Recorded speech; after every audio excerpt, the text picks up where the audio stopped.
سلام بچه‌ها، امیدوارم که حالتون عالی باشه. من نزدیک 5 ماه نبودم، رفته بودم آموزشی. 2 ماه آموزشی که تموم شد، حالا یه 5 ماه از تقریبا از خدمتم میگذره و وقت نمیکردم اصلا ویدیو براتون بذارم. و حالا هم یه وقت کنار گذاشتم، گفتم یه ویدیو آماده کنم و توی کانال یوتیوب بذارم. ویدیویی که قرار ما امروز بگیریم در مورد پیدا کردن ویروس کامپیوتر خودمون است. یعنی شما اگه فکر میکنید سیستمتون کند شده یا مثلا وسط بازی ها یا برنامه‌های مثلا سنگین لگ میزنه و کند کار میکنه، میتونم یه راه حلی بهتون پیشنهاد بدم.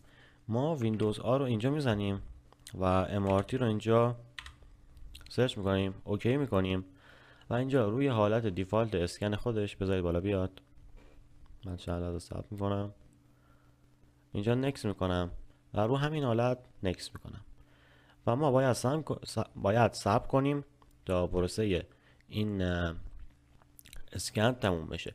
اینجا که میبینید داره از درایو سی ما قسمت های مختلف تمام فایل ها رو چک میکنه و اگه مورد مشکوکی پیدا کرد خودش به صورت خودکار برامون پاک میکنه.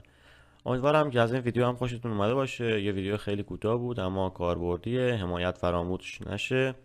حتما کانال منو سابسکرایب کنید و نظرتون هم در مورد این ویدیو کامنت کنید و اگه پیشنهاد چیزی هم داشتید میتونید توی کامنت ها به من اطلاع بدید یا آیدی تلگرام هم که توی کانال یوتیوب هم هست. ممنون، تا ویدیو بعدی، خدا نگهدار.